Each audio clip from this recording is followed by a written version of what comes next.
Having a positive attitude about your own aging can add up to 7.5 years to your lifespan. Now, think about that. What control that gives you just by changing the narrative that you give yourself in your brain. There are so many different ways that you can help yourself to live better longer. Let's see what you can do with your life, because I bet you can do a lot. We women are incredibly powerful. I know that you're worried about the level of toxins you have in your body. You're worried about your toxic body burden and what it's doing to your health and to your brain, etc. So I created a quiz that you can check out at heavymetalsquiz.com. It just takes a couple of seconds. And after you take the quiz, you get your results and a free video series on everything related to detoxification. I answer a lot of your frequently asked questions about detox. You get a great video series, totally free, answering a lot of your questions. So check it out. Take it at heavymetalsquiz.com. Maddy, thank you so much for coming on the show. Well, thanks, Wendy. It's a pleasure to be here with you. Yeah. So why don't you tell us a little bit about yourself and how you got into the health space? Sure. Well, I've been on this beat of aging, longevity, and retirement for close to 40 years. Wow. So I've kind of grown up in this space. And when I first started, my husband and I co-founded a company called AgeWave. We had a very specific mission. At the time, back in the 1980s, 50 was considered over the hill. And we wanted to take out our megaphone and let the world know, particularly through the keynote speeches we were giving and the articles we were writing and the research we were doing, that in fact 50 was not over the hill at all, nor was 60 or even 70, and that chronology itself may not even be the best way to measure how old you really look, feel, and are really on the inside as well as the outside. So we decided that we would go out there, and we were lucky, and we were able to catch the attention of over half of the Fortune 500 companies that we did consulting and research work for, and a lot of keynotes. And that's how I got started. But in the process, I grew up too. I went from being in my 30s to being in my 70s.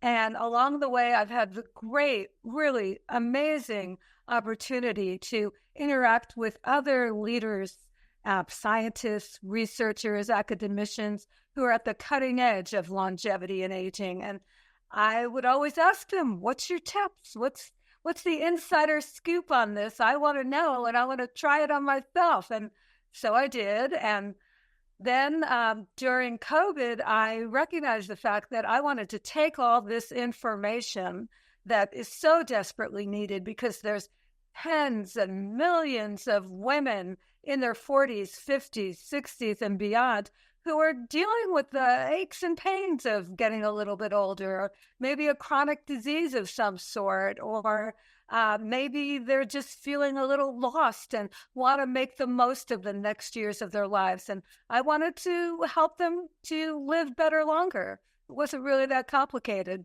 Yeah, that's what I want to do too. I love that you're on this mission. And I also want to look like you when I'm in my 70s. Absolutely. Thank you. As you look fantastic. Obviously, what you're doing is working. You're putting it into action.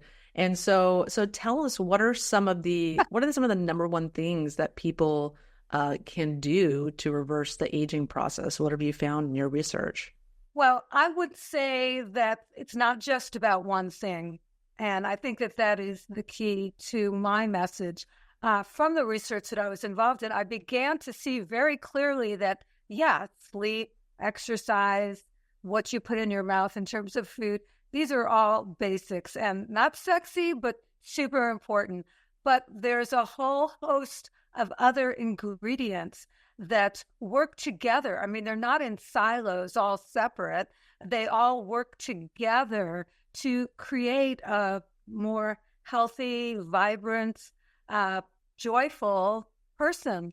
And so I really began to explore them. I began to see that even finances, I mean, who would think of finances as being part of your health plan? But they are, in fact, because if you don't have your finances together, it's going to create some stress in your life. And that stress can begin to appear as heart disease and headaches, and chronic stress is really bad for you, and it can create such health problems. And if you don't have the financial wherewithal to pay for those issues, you're going to be in really big trouble. And by the way, from the studies that we've done at AgeWave, health concerns, particularly as you get older and the costs involved with them, is a huge concern of women in particular, because as you really probably know already, women, we've kind of won the longevity lottery. We live on average 6 years longer than men. Yeah, I know. My grandmother lived to 98, Grandma Hannah, and my mom's in her 70s and not on any medication, and she's gardening every day and, living her best life. And so she's going to live a long time as well. And yeah, and women, we are on the forefront of this kind of this longevity revolution. So Yes. Can you tell us why that is exactly? Yeah, well, again, women have won this longevity lottery 6 years longer. So you would think we're the pioneers of this longevity revolution, but there is a dark side to this. So let me try to put it into context. So through most of our lives, like decades and decades ago, we assumed that the genetic package that we were given, was pretty much our destiny in terms of our health and well-being. And so there wasn't much we could do about it. But recent science and research, even from Google's Calico Labs, tells us that up to 90% of our health and longevity is within our control. Now, to me, that's empowering.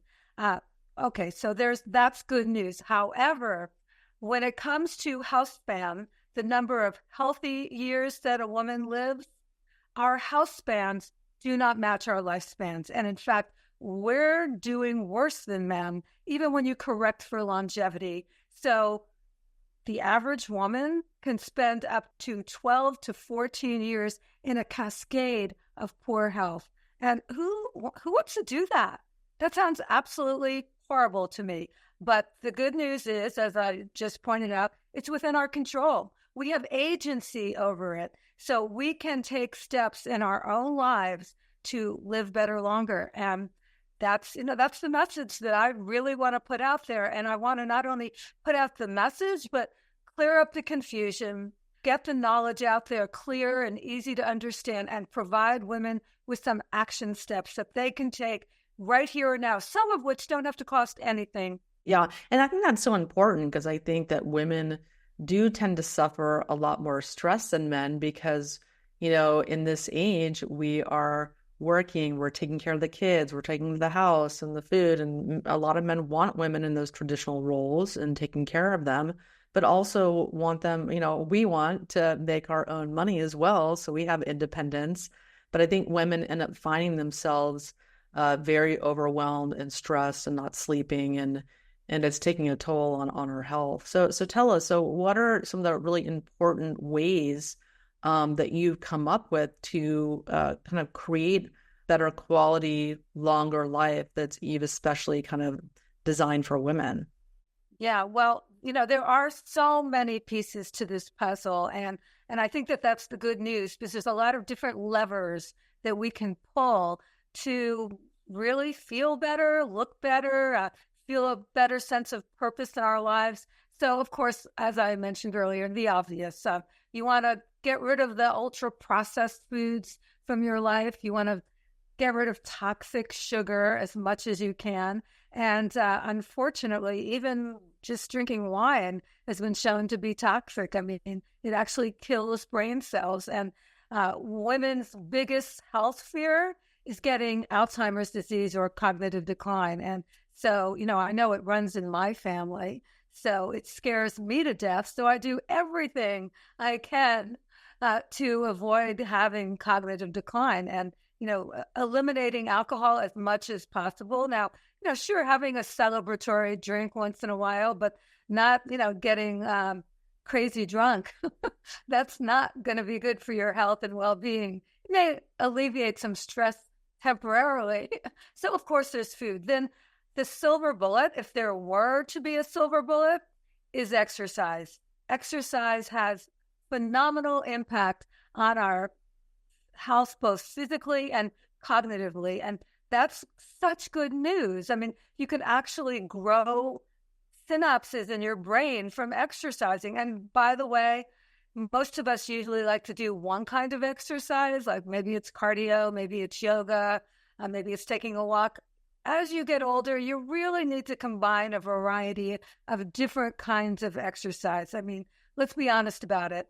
At as early as age 30, we start to lose muscle mass, and we don't want to lose muscle mass. I mean, that really makes us more potentially fragile, and potentially we could fall and break a hip, or even worse, and create a cascade of poor health. So strengthening exercises, really important. Balance, super important. Stretching, all these things work together. Cardio, of course. So yeah, taking sort of a holistic point of view about exercise, super important. And by the way, the MacArthur studies on successful aging, they said if you were to do one thing, just walking 30 minutes a day can help you bring your youth with you into your later years. So that's awesome news. Sleep, you mentioned sleep. Oh my God, it's not my superpower, but I have, from the research I did, I have gotten better at it. So there are things we can do. We can take steps to improve even our sleep. And as you said, us women, we really are not great when it comes to sleep, because we're juggling a lot of things with our kids, with our parents, with our work, with our home life. It's a lot.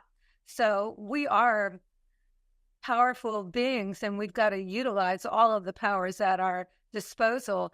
So what else is there? Having a sense of purpose. Believe it or not, having a sense of purpose can add up to 10 years to your lifespan and can make you happier. And what's wrong with being happier?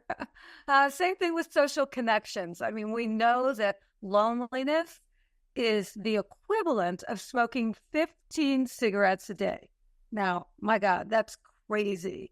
And that's great. I mean, you can take a walk with friends out in nature, and suddenly you're stacking your various ingredients to have a healthier, longer life. So that's great news. Another one that I think is really important is, there's two that I have to mention. One is hormones. So misunderstood. Now we're beginning to breathe a little air into the space of menopause, which is so important because there's been so much misinformation. And even gynecologists who are very well-meaning, don't get me wrong, I get it, but they oftentimes base their prescriptions and what they tell their patients on a study that was done, reported back in 2002, that was a flawed study that used synthetic hormones rather than bioidentical hormones. And I don't want to go into the details of going back down into the depths of it, but, in my book, Ageless Aging, I do talk about it. The point is that, talk to a menopause specialist about your hormone situation, because there are things you can do. And it's not just about the symptoms. It's also about your health, because it can affect your heart health and your brain health. And you don't want that to happen. What else? There's so many different ingredients. One thing that I love that's so easy to do is having a positive attitude about your own aging. Now, yes, I think that's so key, because I think so many people can think of tell themselves, "Oh, I'm getting older," or I'm old, or I'm losing my memory, or I don't have any energy, and they tell themselves these things every single day, and they're right. When you tell yourself that, I think you really have to flip that script and change your mindset 100%. about what you want. What do you want today? Not what it's negative thoughts that people can naturally start having as they age. That's right. And Wendy, studies have been done, like longitudinal studies. I can't even say the word right, but longitudinal studies have been done that show that having a positive attitude about your own aging can add up to 7.5 years to your lifespan. Now, think about that. What control that gives you just by changing the narrative that you give yourself in your brain. Meditation, it's just, it's another really useful tool. I mean, the key is that there are so many different ways that you can help yourself to live better longer. And that's the message in Ageless Aging. We want to live better longer. And, here's the information. Here's some action steps. Let's see what you can do with your life, because I bet you can do a lot. And we women are incredibly powerful. Those people, there's people that are in their maybe late 50s or their early 60s that seem really old, Yeah. and there are 40. people, yes, there are, and it's because of their mindset, and like my father, he died at 68, and he seemed like kind of in his late 50s, kind of like an older person. It was just like his mindset and things like that. But there's lots of people I've known that have like say a friend of mine who's an attorney, he's in his 90s. Oh, wow. He's still working as an attorney and playing tennis, which is super neuroprotective, all that kind of hand-eye coordination with playing paddle sports. Fantastic. Yeah, that's why the popularity of pickleball is so great. These, paddle sports are super neuroprotective because they use so many different areas of your brain. Absolutely. You're 100% right. Yeah, that's really super cool. The thing is that women and men, we're not the same. Let's be honest about that. Wish we were, but no, we're not. And there's not that many resources that are really focused for women, which is why I wanted to go into the hormone thing. I mean, even intermittent fasting, which is so popular now. And I love that it's popular because it really is a great hack for your health. And I had the great pleasure. I feel like I'm this super fan of Dr. Walter Longo, the pioneer behind intermittent fasting. And he's Italian, and he has this great Italian accent. So it's really fun to talk to him. But he was telling me that intermittent fasting has really been misunderstood by the biohackers at the cutting edge who are going 16 and 18 hours and, showing how cool they are in some ways. And I guess that is cool. But he was saying that he thought that it was potentially dangerous to your health. He wanted people to recognize the fact that intermittent fasting was about going 12, 13 hours without eating. So that's pretty easy. I mean, you go to sleep. Let's say you stop eating dinner at 8 o'clock and you don't eat breakfast till 8. That's a pretty simple thing to do. But he did have two caveats to that. He said, you don't want to go to sleep until at least 3 hours after you've eaten. So you're not digesting your food while you're trying to sleep, which impacts your sleep negatively. So that makes a lot of sense. He also told me something that my grandmother used to tell me, and that is that breakfast is, in fact, the most important meal. Yes. Yeah. I hate eating breakfast. I don't know why. I mean, I love food. So yes, I love eating breakfast and I know it's good for me, but I just end up getting like an extra meal that my body doesn't need. And then I end up gaining weight if I eat breakfast. But yeah, I think it's really important. Everyone's different. You have to listen to your body. That's just kind of what I worked out. That's a really important point. I mean, we're all individuals. And I think the idea of personalized medicine, which is, we're beginning to see the early stages of it right now, is going to really take that notion and bring it forward because it's so true. By the way, I don't like eating breakfast either. I kind of force myself to eat something, just something so that especially protein, because we women, we need more protein than men. So I might even do some of this. I have a particular collagen protein powder that I like, and I'll just add that to a little coconut yogurt and throw in some blueberries and voila. I just take a couple bites because it's good for me, not because I want to. Yeah, and that's very, very simple. It's a very simple, light breakfast. I mean, I force myself to have a cup of coffee. Oh, that's not so But cool. I love coffee, but I have a heavy cream in it, so it's got some some calories and whatnot. Well, But yeah, I that's think it's convenient. everyone is different in what they And need. caffeine is a nootropic.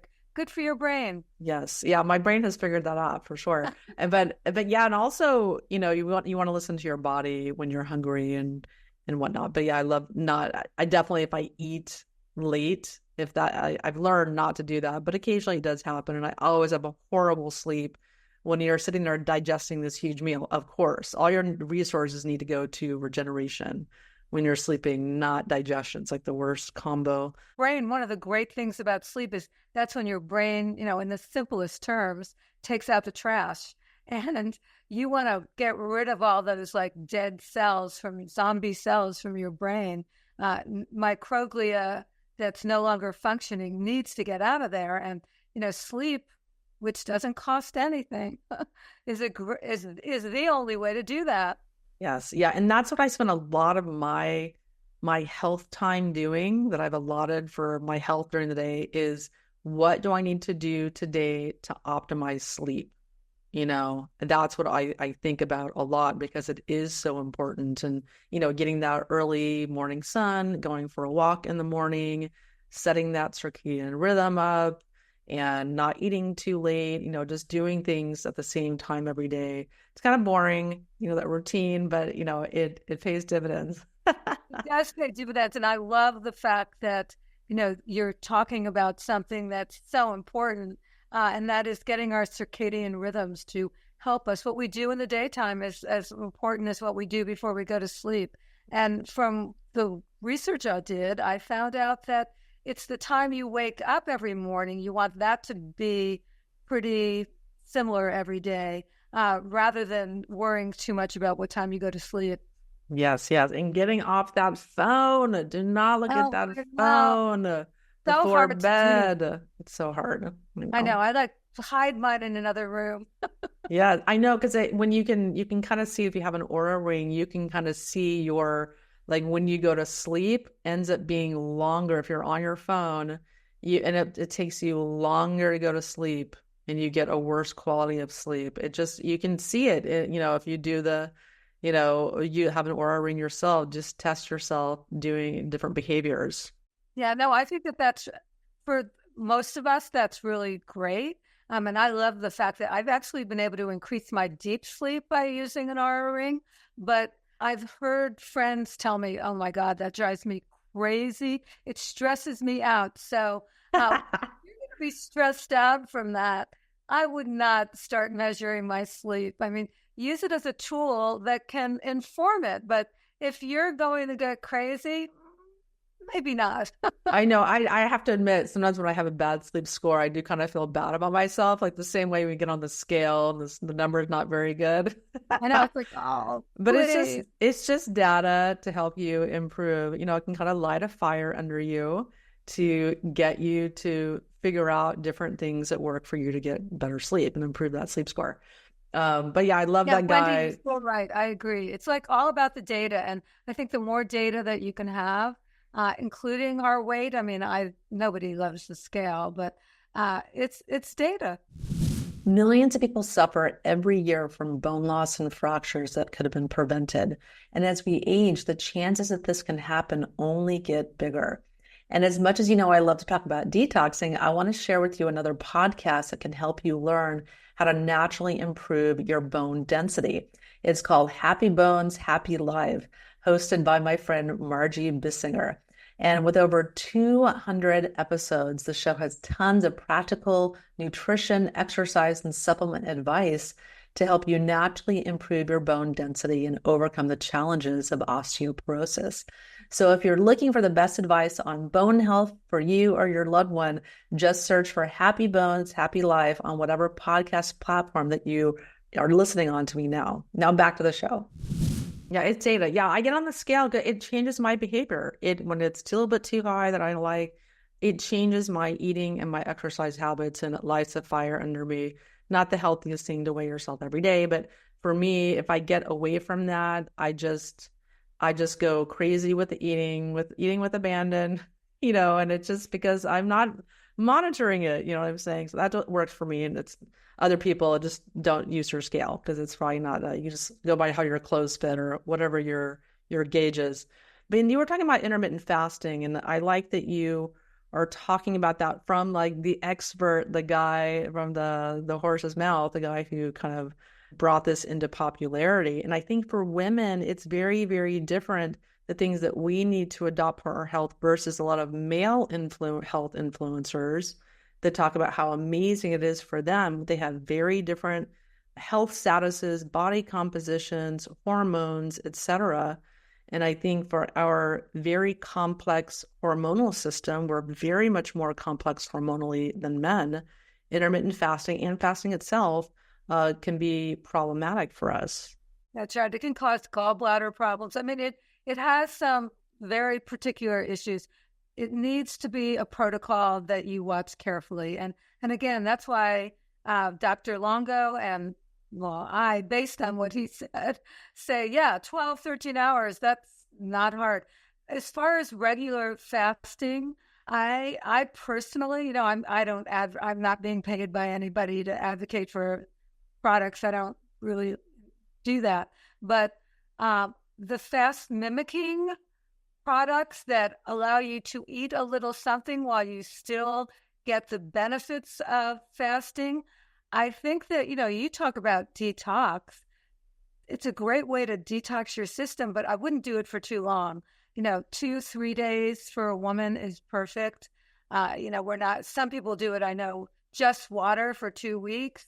To me, that seems more extreme than what our hormonal systems can take. Yeah, I can barely do a day. So I can't even imagine. I'm just not a big fasting person or advocate. My body is just like, please no, please don't do that.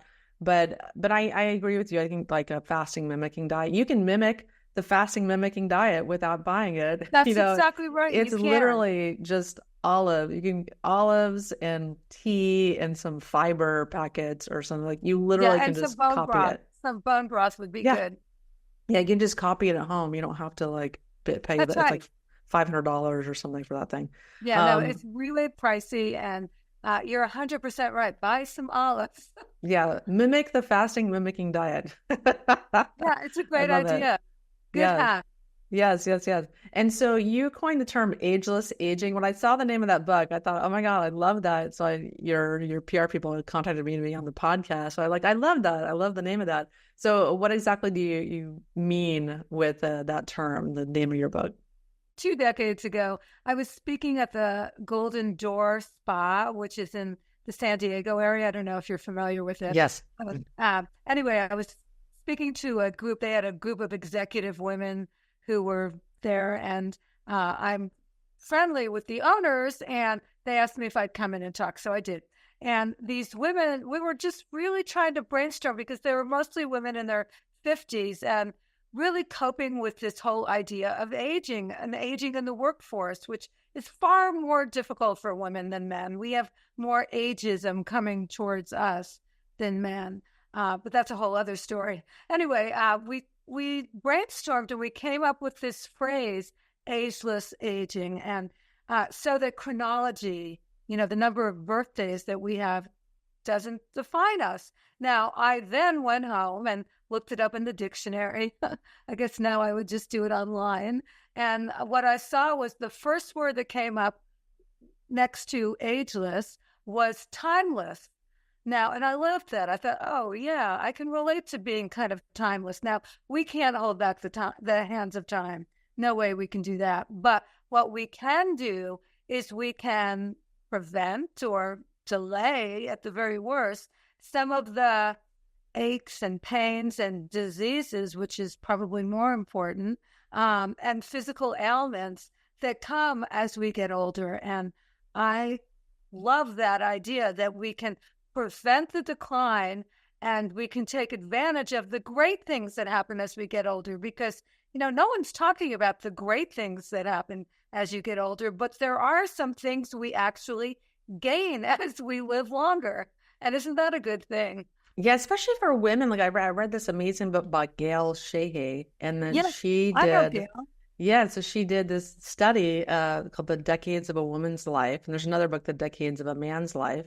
And men actually are worse off as they get older, unless they're married. They do great when they're married. But women actually improve. And this gave me so much hope, and it gave me a lot of like a positive outlook about getting older, where I think before that, I just thought, oh, it's just downhill from here. But it gave me this positive outlook that women get happier and happier as they get older. And part of it's that community that we build.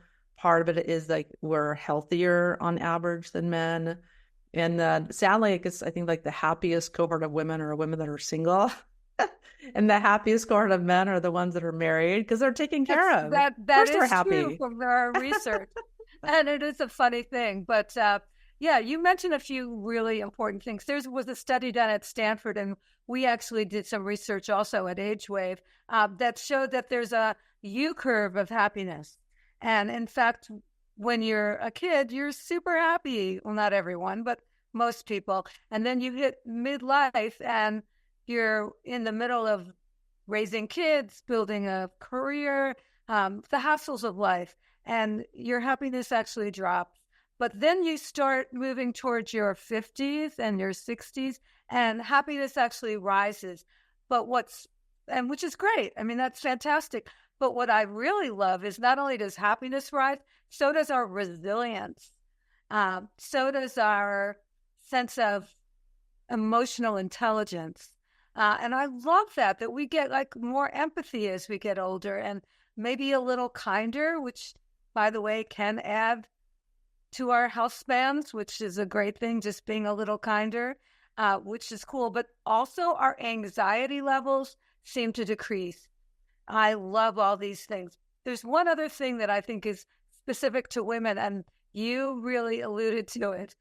You said that men do worse, women do better. Well, if you were to break that down a little bit, women actually gain confidence as they get older, which is a super cool thing. I mean, and understandable. I know that I've gained confidence as I get older, so I can't wait to get even older still. Yeah, I wouldn't trade my mindset now for when I was in my 30s or 20s. No way. You know, because I was just tortured. I was just tortured myself. I'm like a mess. And yeah, I'm definitely so much happier and so much more patient and all those things, all the above and more. And I think people also maybe don't get more in touch with God and their spirituality. 100% true. Helps tremendously as well. And there's just so many pluses, you know. You're right. And whatever your spiritual connection is, having a spiritual connection is a really valuable tool as one gets older. It's terrific. Yeah, essential, absolutely essential. And it can take some people some time. Like for me, it took me some time to kind of going from this scientific mindset or, you know, having some negative experiences to having some more positive experiences that finally help break down those barriers, help me surrender to that. So I advise people to kind of surrender. Even meditation. Yes. Even meditation can help bring you there. I think it's a fantastic tool to plug into your own spirituality. Yes, it does not have to be within a religious context or church or mosque or whatever. It can be just your own relationship with That's exactly right. And if you're creator. in a community and that really floats your boat, that's very powerful also, because creating community is such a vital aspect of living longer, better. Yes. And so in your book, you talk about, you have a lot of action tips and I do. a lot of things people can do to increase you talked about their health spans or their brain spans and their lifespans. So can you share a few of those practices as practical tips? Sure. Well, we alluded to the intermittent fasting, which I think is a big deal. I think it really does help. I think that when it comes to what you eat, I also mentioned this, getting rid of the bad is as important as putting in the good. So, ultra processed foods, just say no. Clean out your pantry, get rid of the chips, get rid of the crap, because it's easy to just, if it's there, you're going to eat it. So get rid of it. Seed oils, another simple way of, get rid of those. Get lots of the great olive oil and coconut oil and avocado oil that are actually good for your health. And as you're using them, you start to feel better. It's really great. And then, I love what Michael Pollan said about food, eat real food, not too much, mostly plants. It's just so simple that, I love simple. And I personally believe that inflammation is associated with all diseases in some way, shape, or form. And it's one of the hallmarks of aging. We know that. So if you can stamp out most of the inflammation in your body, that's a good thing. So how do you do that? Well, there's a few simple ways you can do it. One is by eliminating eating an anti-inflammatory diet. Now, I personally think it's not that hard to do. I've been doing it. I started doing it because I had terrible, terrible hip pain. I was actually bone on bone in both my hips and needed to get surgery, but couldn't get it for a few months. So I did some research. I spoke to some of the experts like Andy Weil and Mark Hyman, and they said, anti-inflammatory diet, try it. So I did. And I eliminated dairy. I eliminated most sugar. It's impossible to eliminate it all. And I eliminated gluten. And it's not necessarily the gluten itself, but it's the manufacturing process that puts in a lot of other things besides gluten. That, for instance, when I have bread when I'm in Paris or any place in Europe, I don't have a negative effect. Weird, right? Yeah, I don't know either. Yeah, it's like glyphosate, a nasty, nasty glyphosate, oh and my the God, pesticides. You're 100% right. That's what it is. Same thing with oats. Oat milk and oatmeal. I don't even touch those. I don't touch oats. Never. I know. I never liked it anyways. Well, you're lucky. I like them, but I have eliminated them. So anyway, just to finish that story, within 6 weeks, all the pain in my hips went away. Ugh. Wow. And of course, we know that exercise is an anti-inflammatory thing to do. There are so many things we can do that really fight inflammation, but the anti-inflammatory diet is kind of a speed ramp to get there. And I love having a speed ramp to get there. Yes. I think oral health is a huge issue that nobody's paying attention to. So go out, buy a tongue scraper, and after you brush your teeth and floss, which you definitely want to do, you want to scrape that tongue and you will see some gunk come off, and it will encourage you to keep doing it.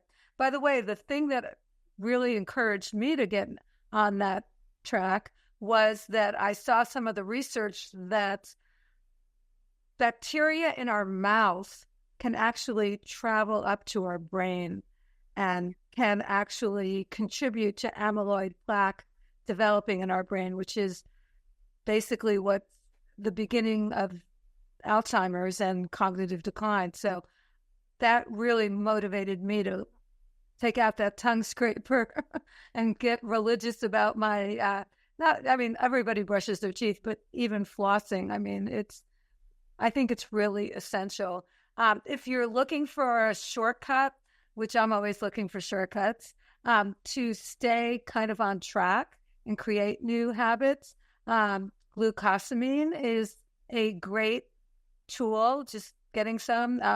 NAC is a precursor to glucosamine. It's a supplement you can buy, but as you know so well, Wendy, you got to be careful when you're buying supplements because some of them are manufactured and in a very wonderful process and clinically tested and totally bioavailable, whereas others, not so much. Yeah, definitely. There's a huge range of product quality, supplement quality out there. But I wanted to go back to the dental care, and I wanted to let people know a little bit about my dental care routine. I haven't really talked about that. Yeah, let's hear it. I'd love to hear it. Yeah, so what I do, because the mouth bacteria is such a huge problem, but we need our good bacteria also. We need to have a healthy microbiome, and for years and years I use Listerine, which is a great way to destroy all of your nitric oxide that you need every morning to be healthy. So what I do is, I brush my teeth and then, I floss my teeth, and not every night, but I do the tongue scraping thing as well. And then I use a product called Health Tonic. It's an amazing, like natural oregano based product. I swish that through all of my mouth and get it in between my teeth, etc. And then I use a product called BioGaia, and that is a probiotic for your mouth. And I Oh, started I giving love this. that. Yeah, I started giving this to my daughter too, because they have research that shows if you take this, you don't get cavities.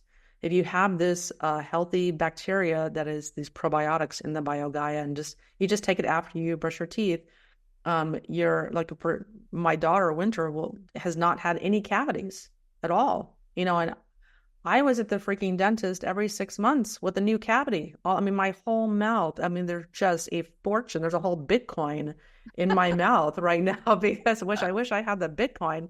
But yeah, it just destroyed my teeth at the conventional dentist, getting all these fillings and whatnot. So it's such an easy way to prevent cavities and to promote your I would love, oral. yeah, afterwards, send me the link to these because I think they're great. I use the antibacterial conventional mouthwashes that are out there. Ugh, If you take them, for instance, before you go to exercise or afterwards, it destroys all of the benefits that you just got from exercising. So, I mean, you're right. It's very destructive. But what you're suggesting is a great idea. I love it. yes, yeah, it's so easy to do. It's like eating like a little candy or like a little mint, Oh, I like after that. you brush your teeth. That's fantastic. Yeah. Yeah. The Yeah. other thing, there's one other one I want to tell you too, not about your, by the way, I think that the oral hygiene issue is really going to come into its own very shortly. But one of the experts that I spoke to on neurodegenerative disease was telling me that the only supplement that she takes is a probiotic because she is so convinced that the gut brain connection is very real and really impacts the collection of amyloid and tau in your brain, which is the root cause of any cognitive decline. Yeah. Yeah, I agree. I mean, I have all kinds of fermented foods. I have fermented hot carrots and jalapenos and Yeah. fermented seaweeds and fermented kimchi and just all kinds of stuff. I put just a little bit with each meal, depending Yeah, on I what love I'm. fermented foods. I think that is kind of like a good hack also, you know, put sauerkraut on things. I read a recipe once from a famous chef whose name eludes me at the moment, that he made eggs in the morning, scrambled eggs, and he threw some sauerkraut on top of it, which of course is a fermented food, or kimchi. And I've been doing that since then every once in a while, and I love it. Yeah. Yeah, they have fermented salsas you can get and just all kinds of stuff. I just wanted to move from Mexico, and I was able to go to Whole Foods shopping, yes, for the first Yeah. time. And I was like, oh my God, there's like all this stuff here that I couldn't get in Mexico, like fermented foods. I mean, they had one little health store there that had in Playa del Carmen where I was living, but here they have like a whole section of all kinds of things. I just went nuts. So Oh, yeah, that's great. it's something that I for sure am adding to not every single meal, but a lot of meals that I'm Yeah, it's eating a at really least once a important. day. I think that it's really an easy way to get your gut health at its optimal place. And I am strongly a believer, especially for women who have so many gut health issues, that getting our microbiome into its best possible shape is a really good hack to health. Yeah, and it's really tough. I mean, it's not tough. It's really easy to destroy your gut health because there are so many things working against our gut and so many things, and it's difficult to build it back up. I mean, I've heard of women doing stuff for a couple of years, really trying to get back their gut, their immunity, digestion on track, and it can take a long time. I think with bioenergetics, you can fast track things a lot. But just going the physical route, just trying to do physical things, supplements, food, it can be challenging when we look at our gut. There's so many things working against it too. The food, the water people are drinking, the shower water they're ingesting through their skin, the foods, the aspirin, the NSAIDs, Tylenols, and Advil that a lot of people take sometimes on a daily basis, like grenades to your gut lining. Yeah, it's not really good at all. I mean, if you have to take them once in a while, totally do that because it can control pain, but they're not good for you. Yeah, and I just to correct myself, I meant just the NSAIDs. Those are not the Oh, Tylenol so yeah. much, but the Tylenol destroys your liver, but the NSAIDs are really problematic for your gut lining. Even gluten can really be problematic for your gut lining as well. I find that it is for me. Yeah. And even natural antibiotics too. Natural ones are really problematic if they're abused, can kill off that gut bacteria, damage the gut lining. So there's Oh my just, God. Yeah, you mean the ones that you get prescribed from the doctor? or no, even just the natural ones that people take as an alternative to that, Oh, you wow. know? Well, now you're teaching me something. Yeah. I mean, if I they're did not know that. abused, like there's some people, they take silver every day, or they're taking, Oh, or no, they that's just not a good go, idea. they're just eating too much. It's too much of a good thing. It can be, if anything that kills your good gut bacteria is going to be problematic. Yeah, it's hard to grow that good bacteria, which is why when you detox, it's really good to use the more natural ways like cilantro, for instance. I mean, I actually had very high mercury levels at one point, and besides stopping eating sashimi, which was probably the root cause of it, I started just eating more cilantro and taking chlorella. And within a matter of months, I was able to get rid of all the bad, at least from my bloodstream. I'm not sure anywhere else, but in my bloodstream. Nice. Yes. And so, what are some other tips that you can give us? So maybe, we went over like a lot of simple strategies and things like that. What are some Sure. kind of like next level things that people can do for, or like more advanced things people can do to promote longevity? Okay. So for one thing, I don't think it's very advanced at all, but it's really helpful. And that is to exercise the first thing in the morning instead of later in the day. Exercising later in the day, as long as it's better than not exercising at all, for sure, but you get much better results when you do it in the morning. And if you do it before you eat anything, including your coffee, it's even more effective. So I think, great, simple hack. I love that one.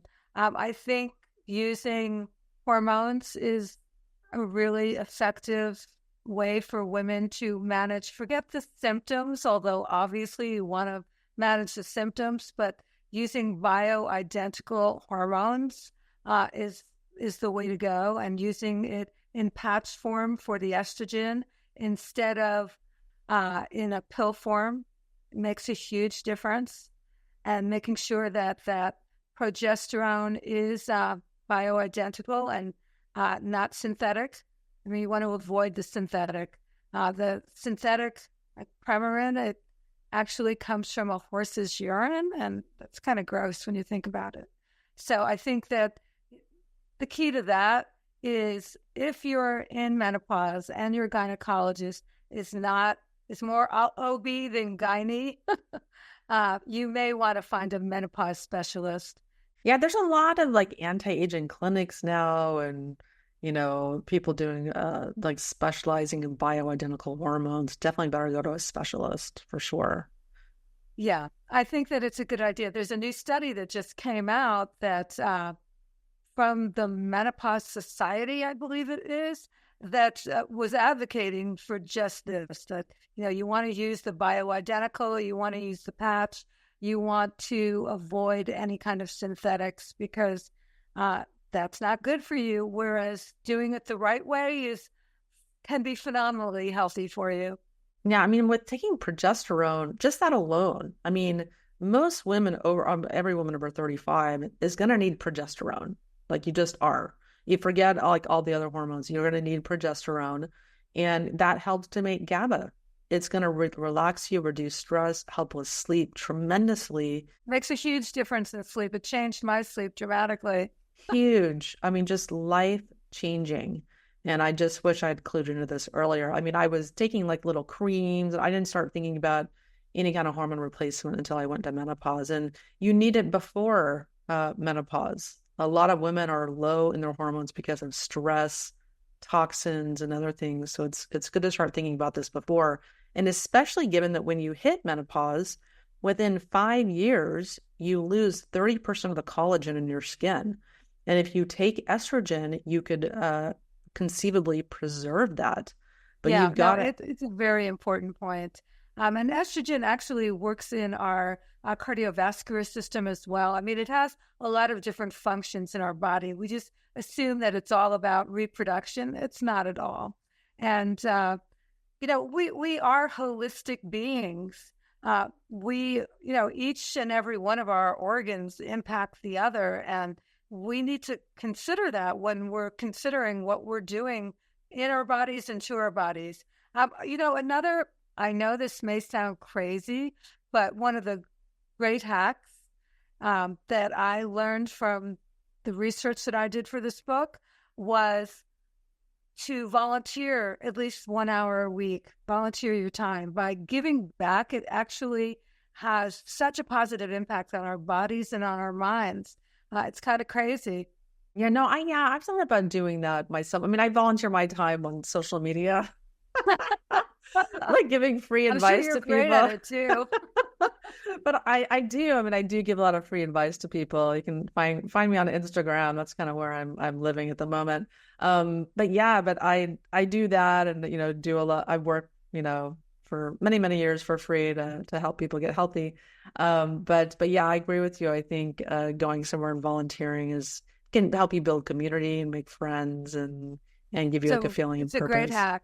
And you talked about what Gail Sheehy, who's no longer alive, but she was an amazing person, said about women as they get older, gaining confidence, gaining happiness, yada, yada, yada, which is all true, especially for single women. But there's a big if connected with that. And that's if they can create community. I think single women have got to work harder to create community, because without it, as they live longer, it gets more and more difficult. I mean, if something were to happen to you, who's going to take care of you?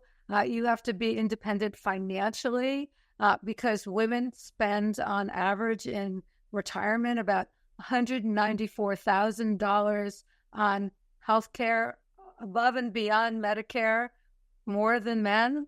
So, I mean, that's a lot of money. So we need to really, if we are a single woman, we need to put our house in order a little bit more consciously. Yeah. And I think it's wonderful. There's so many communities that are, have been created that are places around the world where there's aging communities, or there's a big community in San Miguel de Allende in Mexico where it's older Americans, and there's a nice community there. And there's, all kinds of, 55 plus communities they're not old age homes, but they're 55 plus communities where you can be around your cohort, and I'd like to see, I kind of envision more of those that are like holistic, that aren't serving conventional food, that aren't doing conventional medicine. And you're starting to see some of those. Yes. Yeah, I'm sure astronomically expensive, but I've seen, I really have thought about that a lot, about, wanting to see more communities like that are holistic. Yeah. And you know what? You can create your own too. I mean, as crazy as that sounds, remember the show, The Golden Girls with Betty White? Yeah. Yes. So, by the way, those women in that show, they were like in their late 40s and early 50s. It's just amazing. That's like the in the 80s, that was what there's a funny thing about Seinfeld too, that the bald guy on Seinfeld, that he was like, I guess in his 38. George is like 38 on that show, but you know what I mean? But now that on television, people look much younger than their age. Yeah, it's kind of crazy. But anyway, they created their own little, they lived, the women lived together and cooked together, and, had a community. And there's been a lot of stories about different communities. Just a bunch of Harvard retired professors and their families lived in Brookline, and they lived very close to one another. So they decided that they were going to hire a handyman that could work for all of them and hire a gardener that could work for all of them. And then they started having communal meals once a week and rotating whose house it would be at. So, I mean, there's things that, and it really improves their quality of life. So I think that there are things we can do. So many people want to age in place, and it can be a really terrific thing to do, but you need to create a little bit of a community around you. You need to have the pieces in place to make your life work, and you have to do it very proactively. So one of the things with the pandemic that I think was a good thing that came out of that is people were starting to think about, where can I go to live in a self-sustained community? Like I was even thinking about, I even bought property in like Indonesia in a self-sustained community. And but there's places I've heard of people going to Bulgaria and going to different places where so there's lots of different opportunities and interesting things where you can go to another country that's much cheaper to live, and where there's a sustained community. People are growing food and have their own little, contribution. It's so cool. I love that. And I know that there's a big thing with buying homes in Portugal, and that there's certain cities in Italy that are trying to reinvent themselves, and they're inviting people to come take a house, fix it up.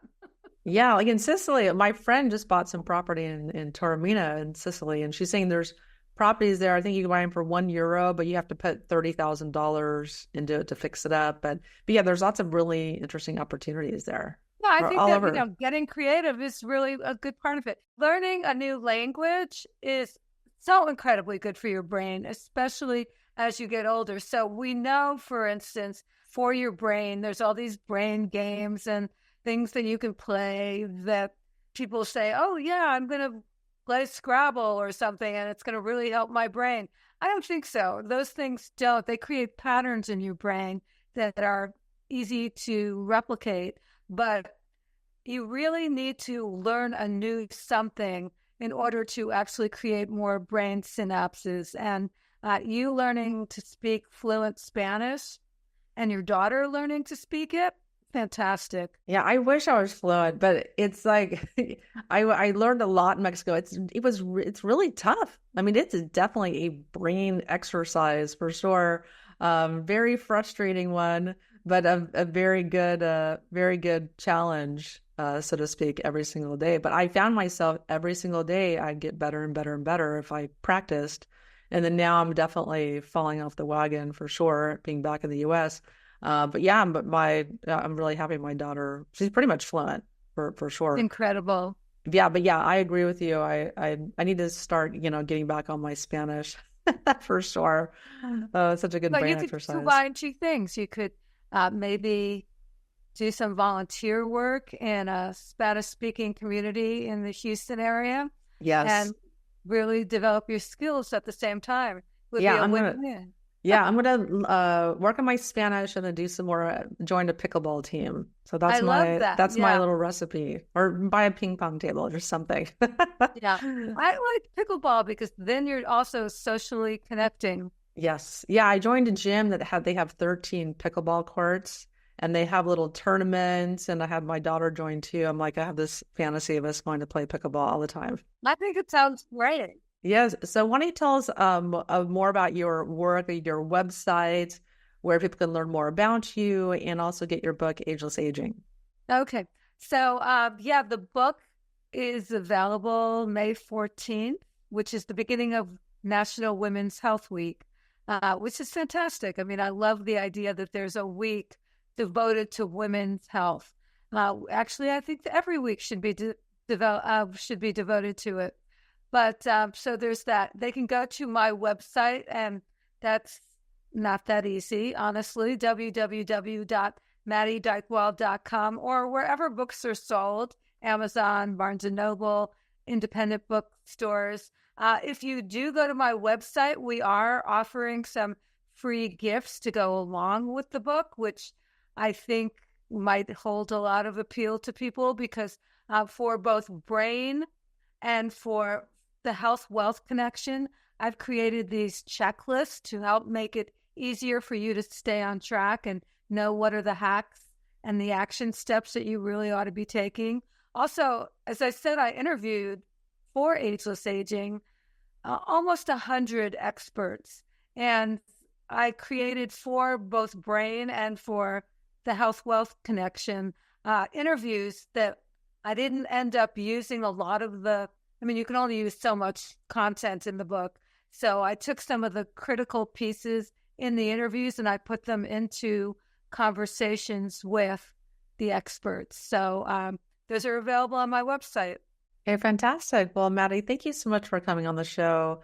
And that was such a fun conversation. I love talking about aging and aging hacks because it's really a big passion of mine and something that I really want to share with the audience as well.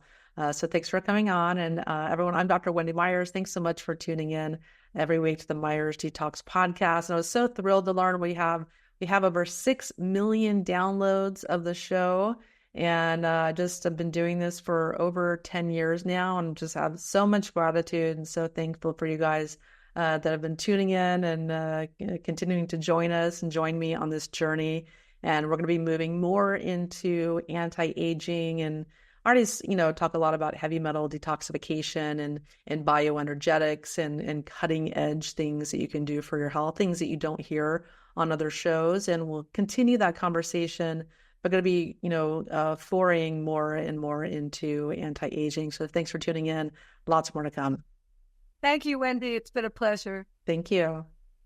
The Myers Detox Podcast is created and hosted by Wendy Myers. This podcast is for information purposes only. Statements and views expressed on this podcast are not medical advice. This podcast, including Wendy Myers and the producers, disclaim responsibility for any possible adverse effects from the use of information contained herein. Opinions of guests are their own, and this podcast does not endorse or accept responsibility for statements made by guests. This podcast does not make any representations or warranties about guest qualifications or credibility. Individuals on this podcast may have direct or indirect financial interest in products or services referred to herein. If you think you have a medical problem, consult a licensed physician.